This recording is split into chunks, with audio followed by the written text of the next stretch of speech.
Al fin llegamos al capítulo 3 de Filipenses. Esta carta ha sido una bendición, un desafío, y vamos a seguirla estudiando hasta terminar el capítulo 4. No importa cuánto nos tardemos, realmente lo que importa es que la palabra de Dios nos enseñe y que podamos disfrutar de cómo dejarnos guiar en la vida por el Señor. En este caso fue utilizado Pablo para escribirle a los filipenses, pero que ahora también es de beneficio para nosotros. Vamos a orar. Gracias por dejarme entrar a tu casa, a tu sala, a tu comedor o quizás a tu dormitorio, donde mires y oigas este video. Gracias. De verdad pienso que quien va a salir más favorecido eres tú si lo pones por obra. Y yo estoy muy contenta de que me permitas llegar a tu casa y donde quiera que lo oigas, para que realmente la palabra de Dios nos enseñe y podamos disfrutar de lo que ella dice. Podamos ver esos frutos que produce la palabra de Dios. Ok, ¿por qué no oramos? Y vamos al capítulo 3. Padre, queremos agradecerte por este día, por tu palabra, por la carta escrita a los filipenses que hoy trae tanto beneficio, tanta luz, tanta guía a nuestra vida. Gracias porque tu palabra es verdad. Gracias porque aunque fue escrita en una época en la cual no vivíamos nosotros, sigue siendo efectiva hoy. Gracias porque tú permaneces ayer, hoy y por los siglos, y tu palabra también. Gracias porque han tratado de quemarla, de destruirla, de eliminarla de algunos países. Tu palabra sigue estando en pie. Gracias. Gracias, Señor, por esto que nos permites estudiar la Escritura a la luz del Espíritu Santo, que Él nos guía a toda verdad. Gracias por las vidas que escuchan y ven este video. Permite, Señor, que también sea luz para todos los que lo están haciendo. Gracias, Señor, primeramente por darme a mí también la oportunidad de escudriñarla, ir por ella y que alumbre mi vida también. En el nombre de Jesús. Amén. Muy bien, comencemos. Y vamos a leer lo que dice la palabra de Dios. Por lo demás, hermanos, gozaos en el Señor. A mí no me es molesto el escribiros las mismas cosas, y para vosotros es seguro. Versículo 2. Guardaos de los perros, guardaos de los malos obreros, guardaos de los mutiladores del cuerpo. Bueno, Pablo en medio de todo viene contándonos algunas cosas, viene enseñándonos, viene animándonos, viene desafiándonos a vivir como Cristo, a ser humilde como Cristo. Viene también mostrándonos cómo debemos amarnos los unos a los otros, cómo debemos cada uno de nosotros de verdad orar, como Él nos mostraba en capítulo 1, versículo 9, cómo debemos orar por nuestros hermanos. Y bueno, no solo por nuestros hermanos en Cristo, por nuestros hijos, por el esposo, por la esposa, bueno, por los que nos rodean y que son las personas que amamos. Pero también nos da un modelo que es el que Él ha seguido y es el de Jesucristo. Entonces viene hablándonos incluso de cómo ama a Timoteo, da las cualidades de ellos, de Epafrodito, no tiene envidia, al contrario, puede hablar de las cualidades de ellos con toda libertad. Pero está diciendo, por lo demás, Pablo no está terminando la carta, sino que está diciendo, en otras palabras, por lo que resta, después de lo ya expresado. Esto es lo que está diciendo. Pero Pablo va a continuar hablando. Después de habernos dicho todo esto que yo les mencioné, va a seguir con su carta. Pablo ha escrito, enseñado, modelado, desafiado a través de todo lo que ya vimos en los capítulos anteriores. Y lo va a seguir haciendo, por supuesto, en el capítulo 4 también. Lo cierto es que es importante que nosotros lo llevemos a la práctica, ¿verdad? A veces va a ser difícil, agotador, estresante, pero Dios está con nosotros. Debemos ir a la práctica cada día. Pero como suele decir una amiga a quien conozco y le tengo mucho aprecio, un día a la vez. Y es cierto, un día a la vez. Este es el mejor método de aplicar la palabra de Dios. Estar agradecido con lo que tengo hoy. Estar contento con lo que Dios me da hoy. Poder poner en práctica lo que pueda hacer hoy. Un día a la vez. Esa es la verdad. No corra, no camine, hagámoslo bien, pero un día a la vez. Muy bien, ¿qué es lo primero que dice Pablo? Por lo demás, hermanos, gozaos en el Señor.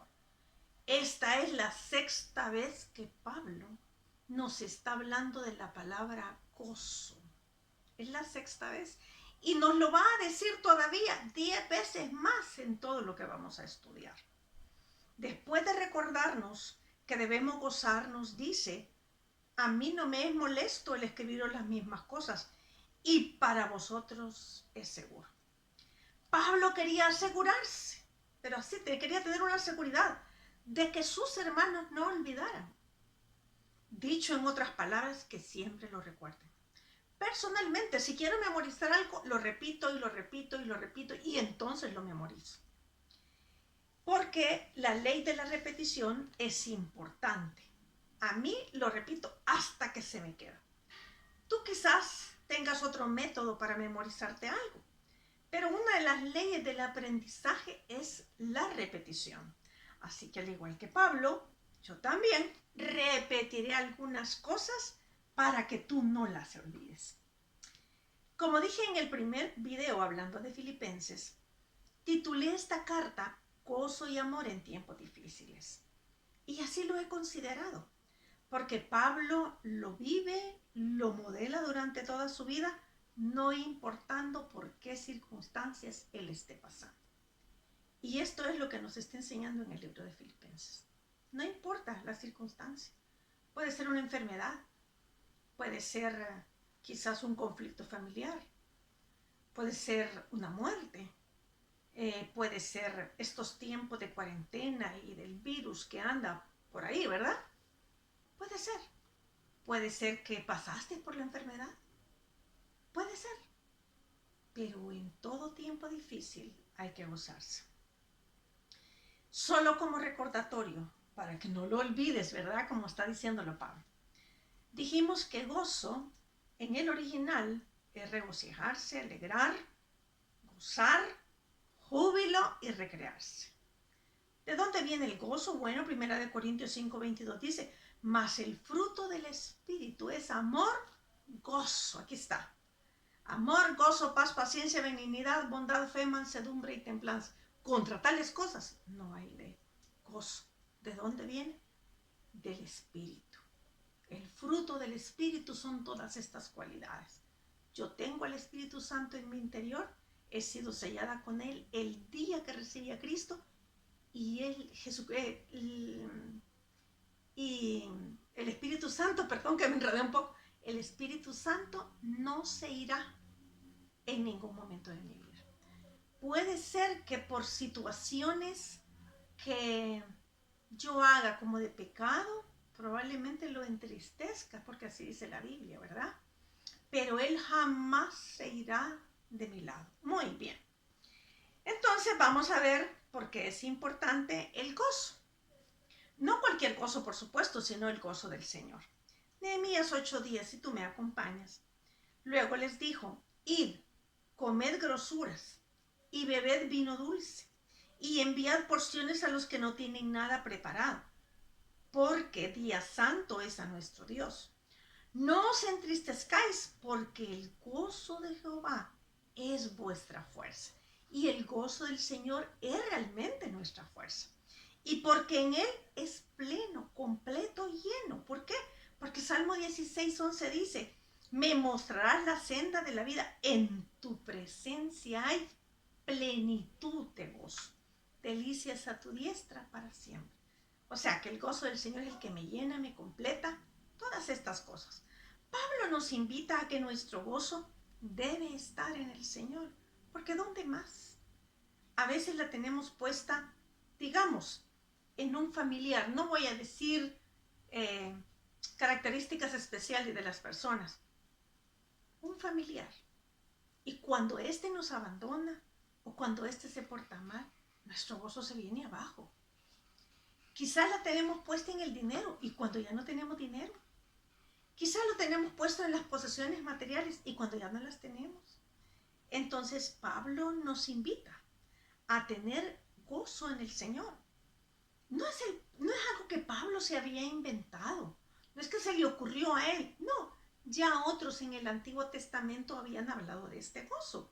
Y te voy a dar un versículo. Salmos 119, 111. No sabemos quién escribió este salmo, pero por las características de cómo es la escritura, creemos que Dios usó a David. ¿Y qué dijo? Por heredad he tomado tus testimonios para siempre, porque son el gozo de mi corazón. El gozo en la Biblia está asociado con la presencia de Dios, su palabra y su reino. Tres cosas bien importantes, ¿verdad? No puedo decir yo que no te puede gozar con la sonrisa de tu bebé, cuando comienza a caminar, quizás el día que te casas, ¿verdad? Hay un gran gozo en tu corazón. A lo mejor cuando te dieron ese empleo que le has pedido al Señor. Bueno, por otras cosas también, pero el gozo más importante es este. Los seguidores de Jesús habían aprendido muy bien lo que significaba gozo. El gozo del Señor había venido a ser el gozo de ellos. Por esto podían soportar todo tipo de pruebas. Y en la historia nosotros encontramos en siglos anteriores las persecuciones y todo este tipo de cosas que sufrieron los cristianos de diferentes épocas. Y vemos cómo aún fueron a veces a la hoguera en medio del gozo del Señor. Muy bien, según Dios, Jesús y su palabra, el gozo no es ausencia de problemas ni de dificultades. Así que bienvenidos todos ustedes, ¿verdad? Que están conmigo estudiando la carta a los Filipenses, que el gozo no es ausencia de problemas. David no se equivocó cuando nos dice en los Salmos que el gozo es el resultado de haber puesto a Jehová delante de él. A Jehová he puesto siempre delante de mí, dice en Salmos 16. Porque está a mi diestra, no seré conmovido. Se alegró por tanto mi corazón y se gozó mi alma. Mi carne también reposará confiadamente. ¡Qué tremendo! Las cosas que la gente busca en consejería son precisamente esas tres: alegría, gozo y reposo, porque lo han perdido. Y la clave es: a Jehová he puesto siempre delante de mí. Muy bien, entonces Dios quiere llenarnos de gozo en el alma, en la mente, en el corazón, en todas las áreas de nuestra vida, ¿verdad? Nuestra mente debe estar en todo momento conectada con el Señor, agradándole en todo. Y yo sé que hay veces pecamos, porque el que dice que no tiene pecado le hace al mentiroso y la verdad no está en nosotros. Pero aún en medio de eso, intentamos cada día agradarle en todo. Para los hijos de Dios, el gozo no es una opción, pues se nos ha ordenado a experimentar y a expresar con lo que hemos sido sellados, con el fruto del Espíritu. Y una de sus características, el gozo. Pablo lo dice de nuevo en Tesalonicenses, primera de Tesalonicenses 5:16. Estad, como un imperativo, estad siempre gozosos. Ay, es que Pablo no ha pasado por lo que había pasado. Creo que pasó por situaciones más difíciles que nosotros. Y me atrevería a decir que aún en medio de lo que pasó Job, hubo un gozo interno en cuanto a Dios. Es un deber para nosotros cultivar el gozo. Debemos de tratar de suprimir cualquier tendencia de lo que ya Pablo nos enseñó: la murmuración, la contienda, el orgullo, el mantener amargura. Debemos intentar aún que la depresión y la melancolía salgan de nuestra vida a través del gozo del Señor. Muy bien, aquí viene una parte un poco difícil y que pudiéramos pensar: no, eso solo en el tiempo de Pablo existía, O quizás, ¿cuánto parecido tiene a fulano? Dijimos que no vamos a estar viendo a los demás, nos vamos a ver nosotros.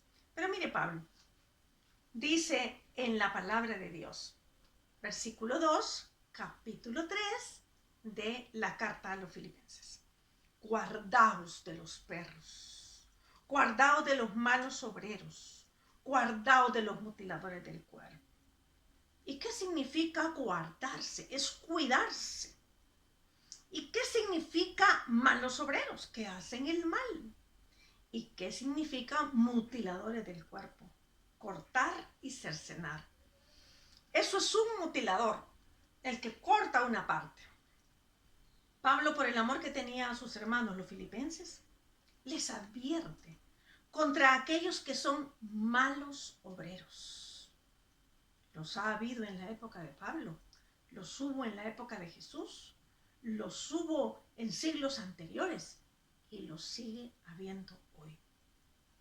No estaba hablando Pablo contra los que me caen mal, contra los que han tenido un pleito personal conmigo o los que no me son empáticos. No, no está hablando de eso. No, les está haciendo una advertencia con los que son malos obreros y mutiladores del cuerpo del Señor, que somos los que estamos dentro de la iglesia. Cuidado. Les recuerdo a revisar, eso es lo que hace Pablo, y les recuerda a revisar los principios básicos de estos creyentes. Les está recordando lo que en algún sentido les ha dicho. La Biblia es nuestra garantía en todos los sentidos. Esos perros, esos malos obreros eran como los judaizantes cristianos. Los judaizantes cristianos judíos que creían de manera equivocada que los gentiles convertidos debían cumplir todas las leyes que ellos habían cumplido, que todos los judíos habían cumplido. Porque si no, entonces no era cierto lo de la salvación. Y específicamente lo del rito de la circuncisión. Y qué tremendo, ¿verdad? Hemos avanzado en muchas cosas. Y hoy muchos, aún cristianos, quieren decir que debemos seguir todos los patrones de los judíos. Permítame decirte que esto no es cierto. Aquí está Pablo diciéndoles a sus hermanos, y Pablo había sido judío, pero les está diciendo Pablo que se cuiden de ellos. ¿Por qué? Sus motivos tenían su raíz en el orgullo espiritual. Como esta había sido su tradición, creían que si no se hacían las cosas como ellos decían, entonces no podían tener salvación, porque era sin esfuerzos. Pablo se dio cuenta de que ellos no entendían que la gracia es un regalo. Lo que hacemos, los que somos salvos, es el resultado precisamente de la fe, no de un prerequisito para la fe. Ahora la pregunta que surge es, ¿quiénes son los judaizantes en nuestro tiempo? Porque los hay, sí los hay. Espero que no seamos nosotros de ellos. Son aquellos que dicen que debemos agregar algo más a la fe. Ninguna persona debe intentar agregar al ofrecimiento de la salvación. La salvación que nos ha dado Cristo, que Él fue el que pagó el precio, hizo una obra completa. Es por gracia, por medio de la fe. Pablo les advierte contra ellos. Porque mire que dice Efesios 2:8. Porque por gracia sois salvos. Qué tremendo, ¿verdad? Que la Biblia nos enseña. Porque por gracia sois salvos, por medio de la fe. Y esto no de vosotros, pues es don de Dios, no por obras. Literalmente, no por obras, para que nadie se gloríe. Y también, los judaizantes de este tiempo son aquellos que trastornan la fe. Estos eran en aquella época, pero igual, como Himeneo y Fileto. Vamos a 2 de Timoteo 2:15. Procura con diligencia presentarte a Dios aprobado, como obrero que no tiene de qué avergonzarse, que usa bien la palabra de verdad, mas evita profanas y vanas palabrerías, porque conducirán más y más a la impiedad. Y a veces que nos envolvemos en unas conversaciones que no tienen sentido. Versículo 17 de 2 de Timoteo 2. Y su palabra carcomerá como gangrena, de los cuales son Himeneo y Fileto, que se desviaron de la verdad, diciendo que la resurrección ya se efectuó. y trastornan la fe de algunos. Y eso es lo que podemos hacer algunos de nosotros. Si andamos promoviendo el legalismo, ¿verdad? Algunos, ¿sabe qué?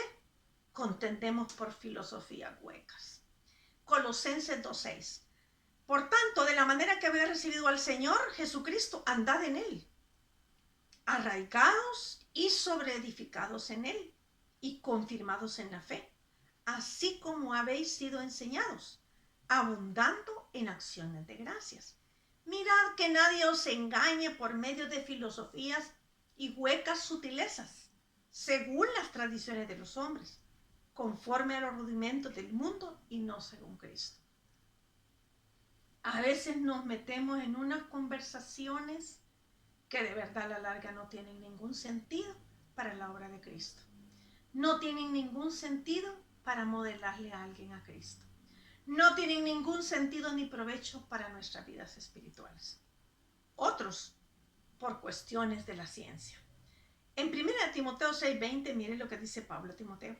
Oh Timoteo, guarda lo que se te ha encomendado, evitando las profanas pláticas sobre cosas vanas que no tienen sentido, sinceramente, y los argumentos de la falsamente llamada ciencia, la cual profesando algunos se desviaron de la fe.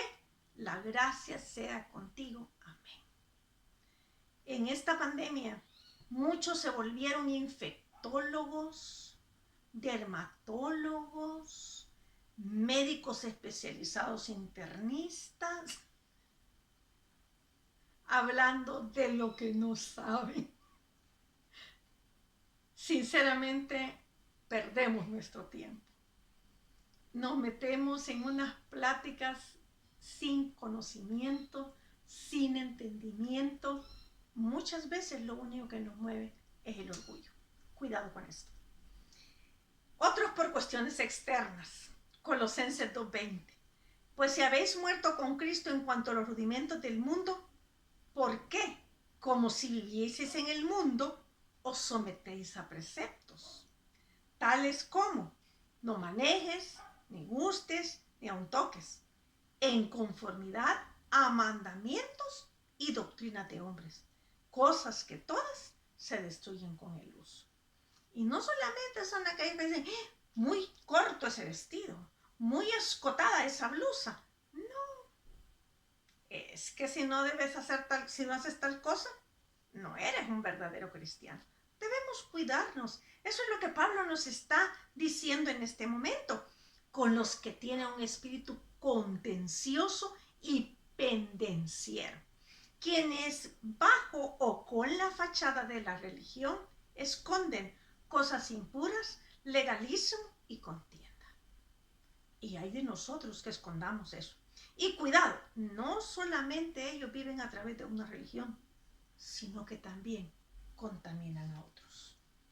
La misma advertencia en la actualidad es para nosotros también. Cuidado con los malos obreros, los quienes mutiladores del cuerpo. Pero cuidado también que nosotros seamos los malos obreros, los mutiladores del cuerpo, que digamos a los hijos de Dios que si no haces esto o aquello, no eres hijo de Dios. Aún prácticas y disciplinas que son parte de nuestra vida cristiana, podemos convertirlas en legalismo. Como por ejemplo, si tú no ayunas tantas veces a la semana, realmente no estás siendo un verdadero hijo de Dios. Si no lees tantos capítulos de la Biblia, sinceramente no estás siendo un santo. Si no, realmente no estás amando al Señor. Si no eres graduado de instituto bíblico, no, miren, no podemos añadir nada a lo que ya Jesús dijo. Son cosas buenas, pero que no deben convertirse en ley. Es importante recordar que la salvación es por gracia y no por obras. ¿Cuánto debemos cuidarnos? Pablo dice, somos la circuncisión. Porque nosotros somos la circuncisión los que en espíritu servimos a Dios. Dice Pablo, explica que es en espíritu, no leyes. Estos judíos legalistas se consideraban que solo ellos eran los verdaderamente circuncidados y estaban bien delante de Dios. Y Pablo dice, precisamente, nosotros somos la circuncisión. Pero Pablo dijo que él y sus seguidores son los que estaban en verdadera circuncisión, los que en espíritu servimos a Dios. Esto define la verdadera circuncisión. A los que en espíritu servimos a Dios, lo que es opuesto a la adoración en la carne, la cual es externa, enfatizada por el legalismo. ¿Dónde está esto? ¿Dónde nos lo dice claramente? Vayamos a Colosenses capítulo 2, versículo 8. Mirad que nadie os engañe por medio de filosofías y huecas sutilezas, según las tradiciones de los hombres, conforme a los rudimentos del mundo, y no según Cristo. Porque en él habita corporalmente toda la plenitud de la deidad, y vosotros estáis completos en él, que es la cabeza de todo principado y potestad. En él también, aquí viene la parte importante, fuisteis circuncidados con circuncisión no hecha a mano, al echar de vosotros el cuerpo pecaminoso carnal en la circuncisión de Cristo, sepultados junto con él en el bautismo, en el cual fuiste también resucitados con él mediante la fe en el poder de Dios que le levantó de los muertos.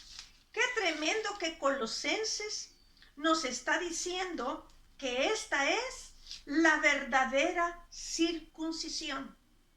Y en Colosenses 2:12, él dice, sepultados con él en el bautismo, ¿verdad? En el cual fuisteis también resucitados con él, ¿mediante qué? Mediante la fe en el poder de Dios que le levantó de los muertos. Legalismo es un término que usamos para describir una posición doctrinal enfatizando un sistema de reglas y leyes para alcanzar tanto la salvación como el crecimiento espiritual. Los legalistas creen, pelean, discuten y, si es posible, presionan a los que están a su alrededor. Que es necesario que se viva a través de la estricta unión literal a estas reglas y a estos reglamentos. ¿Qué le dijo Pablo a los Gálatas? Gálatas 3:1. Oh Gálatas insensatos, ¿quién os fascinó para no obedecer a la verdad? A vosotros, ante cuyos ojos Jesucristo fue ya presentado claramente entre vosotros como crucificado. Esto solo quiero saber de vosotros. ¿Recibisteis el Espíritu por las obras de la ley o por el oír con fe? ¿Tan necios sois? Habiendo comenzado por el Espíritu, ¿ahora vais a acabar por la carne?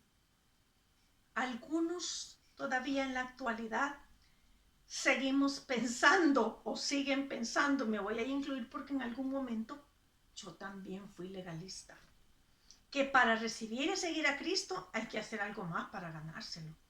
No, no, no, y muchas veces no es cierto. Claramente se nos ha dicho en la palabra, se nos dejó escrito que es por fe. Así que tanto como Pablo usa la ley de la repetición, te lo voy a repetir. Efesios 2:8. Porque por gracia sois salvos por medio de la fe. Y esto no de vosotros, pues es don de Dios, no por obras, para que nadie se gloríe. Las obras son, lo que hacemos es el resultado de la fe que tuvimos en Cristo, porque Él preparó las buenas obras, Jesucristo, para que anduviésemos en ellas. Pero cuarto punto, nos gloriamos en Cristo Jesús. Esto también caracteriza a aquellos en verdadera circuncisión. Su gozo no se encuentra en su propia habilidad de ser justificados por la ley o por guardar la ley o por hacer obras. Jesús, y solo Jesús es su gloria. No debemos de gloriarnos en algo más que no sea Jesucristo. Nuestra gloria es Él, a Él se la debemos y a Él debemos todo lo que tenemos. Primera de Corintios 4:7. Porque ¿quién te distingue? ¿O qué tienes que no hayas recibido? Y si lo recibiste, ¿por qué te glorías como si no lo hubieras recibido? Segunda de Corintios 10:17. Mas el que se gloría, gloríese en el Señor. Solo tenemos una gloria los hijos de Dios, el Señor, Jesucristo en nosotros. Y quinto, no confiamos en la carne. Es una característica de una verdadera circuncisión. Pablo los está dirigiendo a no confiar ni en sus habilidades ni en sus obras, ni en su justicia, sino que les dice, no es por nada externo. Su única confianza debe ser Jesús. Es fácil confiar en las obras y los religiosos suelen confiar en ellas. Realmente todos estos que nos llevan por el camino de que la espiritualidad está basada en el cumplimiento de leyes o ritos están totalmente equivocados, porque la Biblia dice todo lo contrario. Y te dije hace unos segundos que yo también anduve en el legalismo en algún tiempo. Dios tuvo que quitarme ese legalismo. En mis primeros años de cristiana, creo que quizás no lo decía nadie, pero en la mente lo tenía. Y Dios usó algunas circunstancias en mi vida para irme quitando el legalismo. Y cuidado que se me venga un pensamiento así, legalista, porque inmediatamente la palabra viene. ¿Por qué estás juzgando lo que no ves? ¿Por qué estás poniendo tu mirada en lo externo? Y recuerdo, el que comenzó en vosotros la buena obra, la perfeccionará hasta el día de Jesucristo. Así que cuidado, no debemos ser legalistas, no debemos ser como los judaizantes en aquella época. Cuidémonos. Pablo nos está diciendo que tengamos cuidado con esto. No seamos nosotros de los perros, de los malos obreros o de los mutiladores del cuerpo. Entonces, mantengámonos en la palabra y en lo que Filipenses nos está enseñando. Oramos, ¿te parece? Padre, gracias por esta enseñanza, gracias por tu palabra, que una vez más trae luz, nos trae seguridad, nos trae confianza. ¿Dónde debe estar nuestra fe, nuestro gozo y que todo es por ti y en ti, Señor? Gracias de verdad que podemos vivir en ti, Padre. Que cada uno de los que esté escuchando hoy esto, de veras, Señor, que tú hagas mella en sus corazones. Que no solamente nos guardemos de los perros, de los malos obreros, de los mutiladores del cuerpo, sino que nosotros no seamos uno de ellos. Pero como dijo al inicio del capítulo 3, nos gocemos en ti. Ese es el camino por el que debemos ir, gozarnos en ti. Vamos a buscar el gozo en una persona que está a nuestro lado, Señor, siendo en ti. Gracias, papito, en el nombre de Jesús. Amén. Y sigamos, porque todavía nos falta bastante. Espero que me sigas acompañando en estos videos, estudiando la carta a los Filipenses.